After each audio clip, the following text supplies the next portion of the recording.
दोस्तों स्वागत है आपका मेरे YouTube चैनल इंग्लिश बाबू पर। और आज मैं फिर हाजिर हूँ आपके साथ एक नई स्टोरी लेकर। और दोस्तों आज की जो स्टोरी है ये एक शॉर्ट स्टोरी है और बहुत ही अच्छी कहानी है, सुनकर आपको बहुत मज़ा आएगा। उसके अलावा इस स्टोरी के अंदर आपको कई सारे नए इंग्लिश के वर्ड मीनिंग सीखने को मिलेंगे, उनकी करेक्ट प्रोनाउंसिएशन के बारे में पता चलेगा और जो इसका ग्रामर का पार्ट है हम उसे बिल्कुल डिटेल में कवर करेंगे। और दोस्तों आज की इस स्टोरी के अंदर आपको ग्रामर के अलग अलग कई स्ट्रक्चर सीखने का मौका मिलेगा। तो चलिए दोस्तों आज की इस कहानी को हम शुरू करते हैं और सबसे पहले कहानी का टाइटल देखते हैं। कहानी का टाइटल है द एलिफेंट्स टीथ। दोस्तों यहाँ पर एलिफेंट के बाद एपेस्ट्रॉफी एस का प्रयोग किया गया है। एपेस्ट्रॉफी एस का प्रयोग करने का मतलब होता है जब हम किसी के साथ कुछ जोड़ना चाहते हैं जिसकी हिंदी होती है का, की, के। तो इस लाइन का क्या मतलब हुआ? द एलिफेंट्स टीथ मतलब कि हाथी के दांत। तो दोस्तों ये आज की इस कहानी का टाइटल है, शीर्षक है। और अब मैं इसे पढ़ना शुरू करता हूँ। आपसे रिक्वेस्ट है आप इसे बिल्कुल ध्यान से सुने। और दोस्तों यदि आपको कहानी सुनकर अच्छा लगे तो मेरी आपसे रिक्वेस्ट है वीडियो को ज़रूर लाइक करें और चैनल को भी सब्सक्राइब करें। तो चलिए दोस्तों आज की इस कहानी को हम शुरू करते हैं। One day a hungry mouse found a nut. क्या मतलब हुआ? दोस्तों आज की जो हमारी स्टोरी है ये पास्ट इंडेफिनिट में है। और जब हम पास्ट इंडेफिनिट में कोई भी अफर्मेटिव का वाक्य बनाते हैं तो वहाँ पर वर्ब की सेकंड फॉर्म का प्रयोग किया जाता है। और ये जो फाउंड है ये फाइंड की सेकंड फॉर्म है, फाउंड। और नट का मतलब होता है अखरोट, वैसे से वॉलनट बोलते हैं और इसको नट भी कहा जाता है। तो इस लाइन का क्या मतलब हुआ? वन डे एक दिन, अ हंग्री माउस मतलब एक भूखा चूहा, found a nut, found a नट उसे एक अखरोट मिला। तो इस पूरी लाइन का क्या मतलब हुआ? One day a hungry mouse found a nut, एक दिन एक भूखे चूहे को एक अखरोट पाया, या कह सकते हैं कि एक अखरोट मिला। He tried to bite it but its core was very hard. क्या मतलब हुआ? दोस्तों ये जो हमारा वाक्य है ये भी पास्ट इंडेफिनिट का ही अफर्मेटिव वाक्य है। और इस वाक्य के अंदर दो वर्ब का प्रयोग करके वाक्य को बनाया गया है। ट्राई का मतलब होता है कोशिश करना और बाइट का मतलब होता है काटना। और दोस्तों आपको ये चीज़ याद रखनी है कि जब आप कोई भी ऐसा वाक्य बनाते हैं जहाँ पर दो वर्ब का प्रयोग किया जाता है तो उसमें जो उसकी प्राइमरी वर्ब होती है मतलब कि जो मुख्य क्रिया होती है उसको पहले यूज़ किया जाता है और उसके बाद टू का प्रयोग किया जाता है। और आपको ये चीज़ भी याद रखनी है कि टू के बाद हमेशा ही वर्ब की फर्स्ट फॉर्म का प्रयोग किया जाता है। तो इसका क्या मतलब हुआ? He tried to bite it, उसने उसे काटने की कोशिश की। बाइट मतलब काटना, उसने उसे काटने की कोशिश की। बट लेकिन इट्स कोर, लेकिन जो उसका कोर था मतलब कि जो उसका बाहरी जो हिस्सा था, भाग था, या कह सकते हैं जो उसका बाहरी आवरण था, वॉज वेरी हार्ड, वो बहुत ज़्यादा सख्त था। तो इस पूरी लाइन का क्या मतलब हुआ कि he tried to bite it but its core was very hard, मतलब उसने उसे काटने की कोशिश की लेकिन इसका, और इट्स मतलब इसका, लेकिन जो इसका जो कोर था मतलब जो इसका आवरण था, जो उसका बाहरी आवरण था क्या था? वॉज वेरी हार्ड, वो बहुत ज़्यादा सख्त था। चलिए, और दोस्तों आमतौर पर आपने देखा होगा जो वॉलनट्स होते हैं, जो अखरोट होते हैं, वो बाहर से बहुत ज़्यादा सख्त होते हैं। चलिए आगे देखिए। The mouses tiny teeth could not cut into it. क्या मतलब हुआ? यहाँ पर भी माउस के बाद एपेस्ट्रॉफी एस का प्रयोग किया गया है। और दोस्तों टाइनी का एक एडजेक्टिव है जिसका मतलब होता है छोटे, नन्हे। तो क्या मतलब हुआ? द माउसेस टाइनी टीथ मतलब कि चूहे के छोटे दांत, could not cut into it, could not cut into it, वो उसको काट नहीं सके, मतलब उसमें कट नहीं लगा सके, वो उसको नहीं काट पाए। तो इस पूरी लाइन का क्या मतलब हुआ कि जो चूहे के छोटे नन्हे दांत थे, could not cut into it, वो इसको कट नहीं कर सके, मतलब वो उसको काट नहीं पाए। He was irritated and sad. दोस्तों इरिटेटेड एक एडजेक्टिव है जिसका मतलब होता है किसी बात को लेकर खींच जाना, चिढ़ जाना। तो इस लाइन का क्या मतलब हुआ? ही वॉज इरिटेटेड मतलब वह चिढ़ गया, या कह सकते हैं वह खींच गया या वह चिढ़ गया। एंड सैड और कहा, ओ लॉर्ड मतलब कि ईश्वर, ओ ईश्वर, why did you give me such tiny teeth. क्या मतलब हुआ दोस्तों, ये जो हमारा वाक्य है ये पास्ट इंडेफिनिट का इंट्रोगेटिव वाक्य है और उसके अलावा इसके अंदर एक इंट्रोगेटिव वर्ड का प्रयोग किया गया है। वाई का यहाँ पर प्रयोग किया गया है। वाई का मतलब होता है क्यों। और आपको ये चीज़ याद रखनी है कि जब आप पास्ट इंडेफिनिट में कोई भी इंटरोगेटिव का वाक्य बनाते हैं तो आपको डिड का प्रयोग करना होता है हेल्पिंग वर्ब के रूप में। उसके बाद सब्जेक्ट लगाते हैं और आपको ये चीज़ भी याद रखनी है कि यदि पास्ट इंडेफिनिट में आप कोई नेगेटिव या इंट्रोगेटिव का वाक्य बनाते हैं तो वहां पर आपको हमेशा ही वर्ब की फर्स्ट फॉर्म का प्रयोग करना होता है। तो यहां पर वर्ब की फर्स्ट फॉर्म का प्रयोग किया गया है।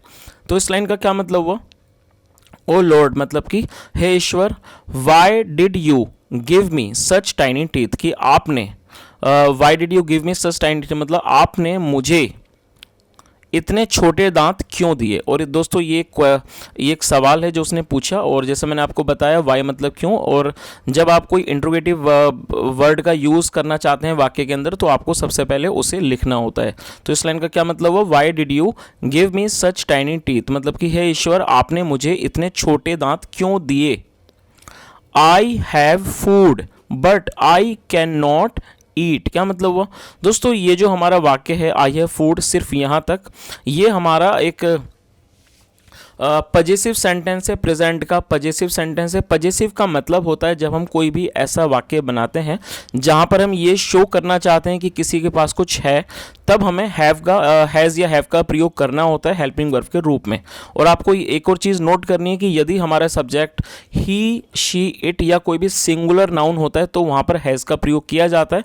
लेकिन यदि हमारा सब्जेक्ट आई, वी, यू, दे या फिर प्लूरल नाउन होगा तो वहाँ पर हमें हैव का प्रयोग करना होता है। तो यहाँ पर सब्जेक्ट आई है तो इसलिए आई के साथ हैव का प्रयोग किया गया है। तो इस लाइन का क्या मतलब हुआ, आई हैव फूड मतलब मेरे पास भोजन है या कह सकते हैं मेरे पास खाना है, बट लेकिन आई कैन नॉट ईट लेकिन मैं नहीं खा सकता। तो इस पूरी लाइन का क्या मतलब हुआ कि I have food but I can not eat मतलब कि मेरे पास खाना है लेकिन मैं नहीं खा सकता। तो दोस्तों इसको एक बार मैं समराइज कर देता हूँ, आपको यहाँ तक अच्छे से समझ में आ गया होगा कि एक दिन एक भूखे चूहे को क्या मिला, एक अखरोट मिला और उसने उसे काटने की कोशिश की लेकिन जो उसका बाहरी जो हिस्सा था, जो वो आवरण था वो बहुत ज़्यादा सख्त था और जो चूहे के छोटे दांत थे वो उसको नहीं कट कर सके, नहीं काट पाए।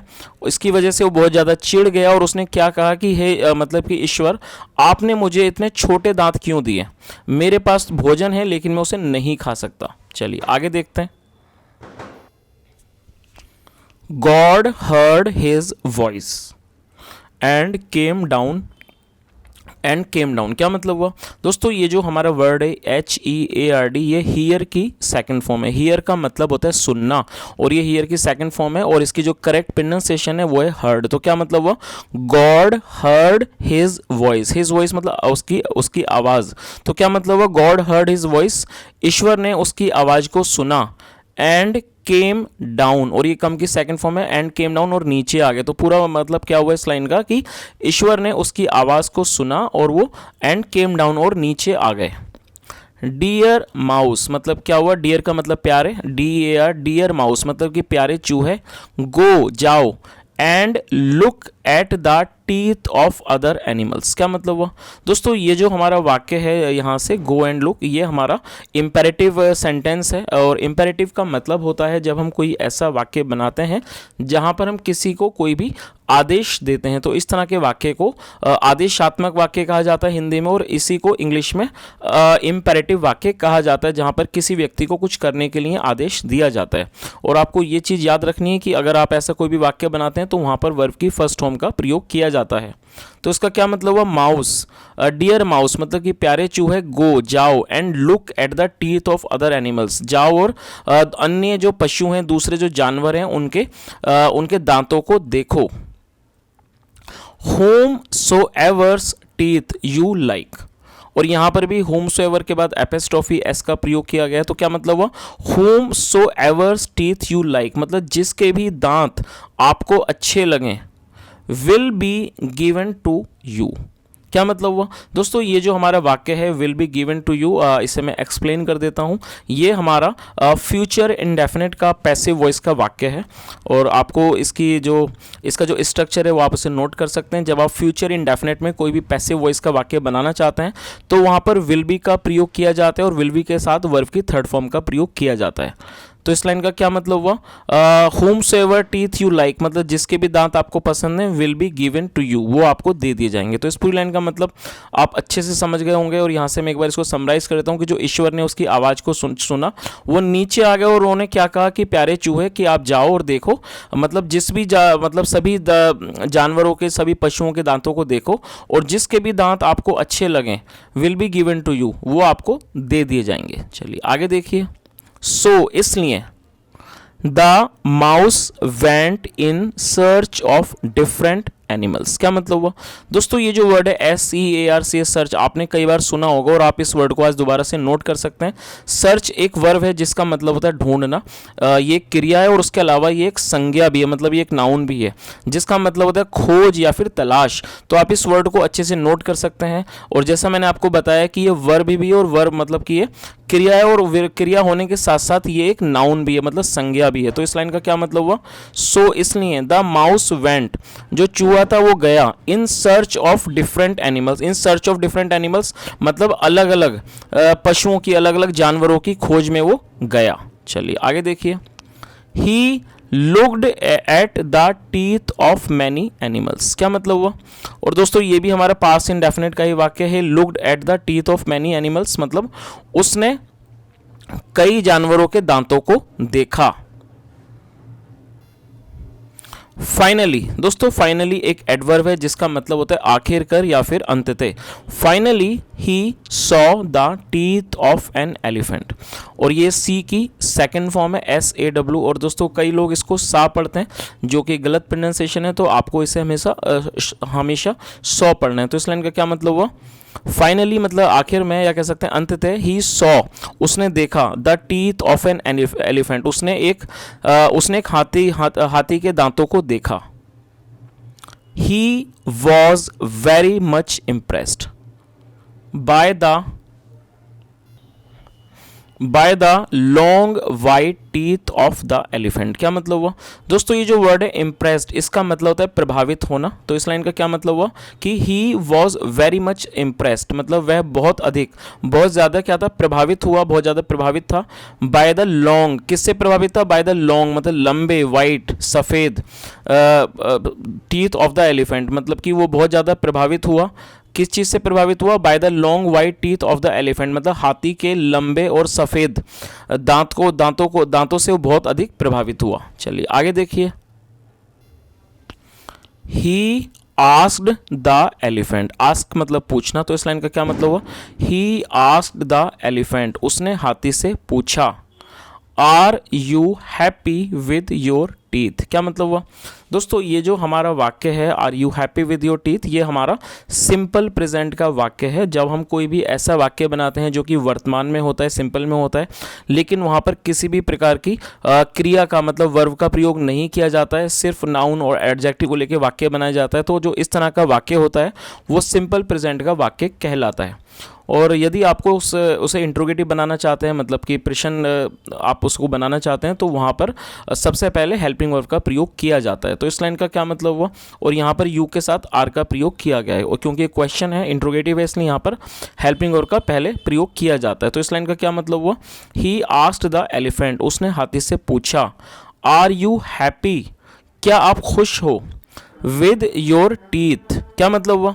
दोस्तों विद का मतलब साथ होता है, लेकिन यहाँ पर इसका मतलब साथ नहीं है, ये कंजक्शन है, इसका मतलब है से। तो क्या मतलब हुआ? Are you happy with your teeth, क्या मतलब? Are you happy with your teeth, क्या आप अपने दांतों से खुश हो? तो दोस्तों जैसा मैंने आपको बताया कि जो विद है इसका आमतौर पर मतलब होता है साथ, लेकिन जब इसको हम कंजक्शन के रूप में यूज़ करेंगे तो इसका मतलब हो जाएगा से। तो इस लाइन का मतलब आप समझ ही गए होंगे। ही आस्क्ड द एलिफेंट, उसने हाथी से पूछा। Are you happy with your teeth, मतलब क्या हुआ कि क्या आप अपने दांतों से खुश हो? चलिए आगे देखिए। एट दिस मतलब इस पर। द एलिफेंट सैड, हाथी ने कहा। ओ माई डियर फ्रेंड, मतलब कि मेरे प्यारे दोस्त। My teeth are just for show, क्या मतलब वो? दोस्तों SHOW शो ये एक वर्ब है, और वर्ब होने के साथ साथ मतलब कि क्रिया होने के साथ साथ ये एक नाउन भी है, मतलब ये एक संज्ञा भी है। और यहाँ पर इसको वर्ब के रूप में प्रयोग नहीं किया गया है, यहाँ पर इसको संज्ञा के रूप में मतलब नाउन के रूप में प्रयोग किया गया है। और इसका मतलब यहाँ पर हुआ दिखावा। तो इस लाइन का क्या मतलब हुआ, my teeth are just for show, मतलब कि मेरे दांत सिर्फ दिखावे के लिए हैं। और दोस्तों आपने अक्सर इस तरह की कहावतों को भी सुना होगा कि जो हाथी के दांत दिखाने के कुछ और खाने के कुछ और। तो जो हाथी के खूबसूरत लंबे लंबे दांत होते हैं असल में वो मतलब एक दिखाने के लिए ही होते हैं, जबकि वो उसका खाने में प्रयोग कभी भी नहीं करते। चलिए आगे देखते हैं।